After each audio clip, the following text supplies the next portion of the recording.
বন্ধুরা কেমন আছো সবাই? আশা করি ভালো আছো। আমার চ্যানেলে তোমাদের সবাইকে স্বাগত জানাই।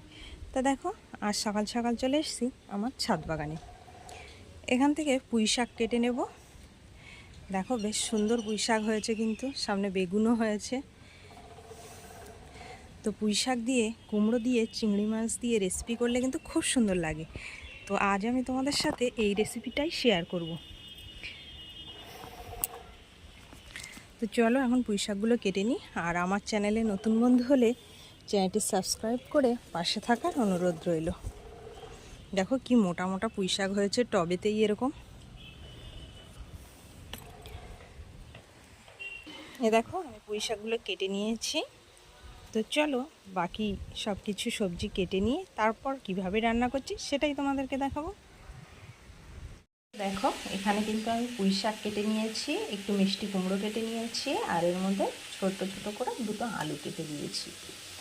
আর এখানে নিয়েছি চিংড়ি মাছ ছাড়িয়ে ধুয়ে পরিষ্কার করে নিয়েছি। সবজিটাকেও ধুয়ে নিয়েছি। তো চলো এবার রান্নাটা ঝটপট করে ফেলি। তো দেখো একটা কড়াই গ্যাসে বসিয়ে দিয়েছি। কড়াইটা গরম হলে সামান্য তেল দিয়ে চিংড়ি মাছটা ভেজে নেব।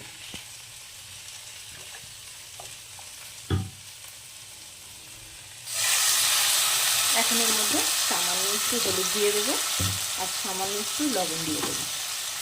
তো দেখো চিংড়ি মাছটাকে এভাবে ভালো করে ভেজে আর নামিয়ে নেব। খুবই কম তেল মশলায় এই রান্নাটা করব, কিন্তু অসাধারণ টেস্ট হয় খেতে। তো দেখো মাছগুলো কিন্তু ভেজে নামিয়ে নেওয়া হয়ে গেছে। এখন এই কড়াইয়ের মধ্যেই দিয়ে দেব পরিমাণ মতো সরিষার তেল। তেলটা গরম হওয়ার জন্য একটু অপেক্ষা করব। তেলটা গরম হয়ে গেলে তার মধ্যে দিয়ে দেব 1 চামচ গোটা জিরা।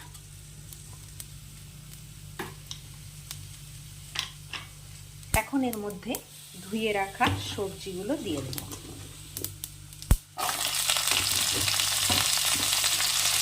এই কুমড়ো দিয়ে পুঁই শাক দিয়ে চিংড়ি মাছ দিয়ে রান্না করে এই রেসিপিটা খেলে সেদিন অন্য কোনো মাছের তরকারি যেন ভালো লাগে না।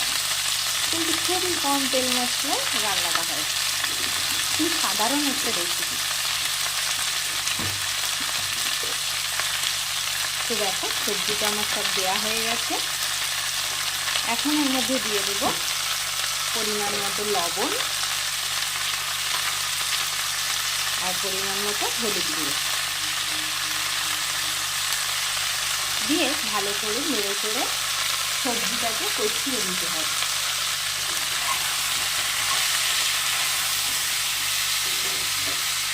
রান্নার কিন্তু এই সবজি আর মশলা যতটা ভালো করে কষানো হয় তরকারির টেস্টও কিন্তু ততটাই ভালো হয়।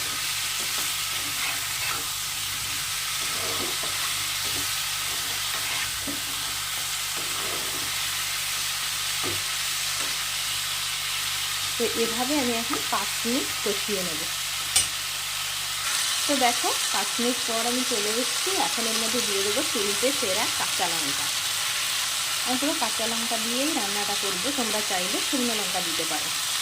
দিয়ে দিলাম আদা বাটা আর দিয়ে দেবো জিরের গুঁড়ো 1 চামচ। দিয়ে আবারও ভালো করে নেড়ে চেড়ে সবজির সাথে মশলাটা মিশিয়ে নিতে হবে।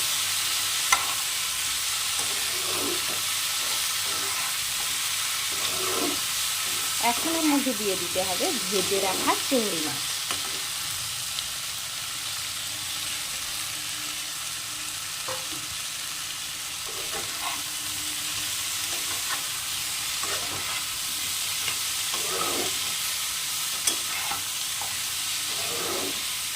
বাড়ির টাটকা সবজির টেস্টটাই আলাদা হয়।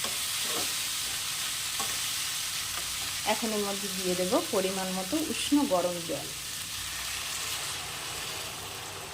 দিয়ে ভালো করে নেড়ে চেড়ে একটা ঢাকনা দিয়ে ঢেকে পুরো রান্নাটা করে নেব।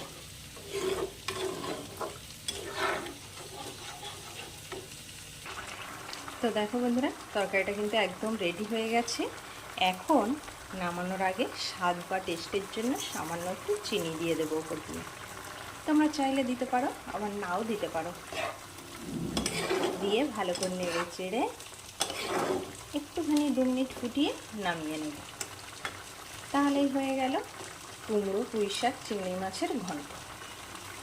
তো বন্ধুরা, রেসিপিটা কেমন লাগলো অবশ্যই কমেন্ট করে আমাকে জানিও। ভালো লাগলে লাইক, কমেন্ট ও শেয়ার করে আমার সাথে থেকো। ভিডিওটি আজ এখানেই শেষ করছি।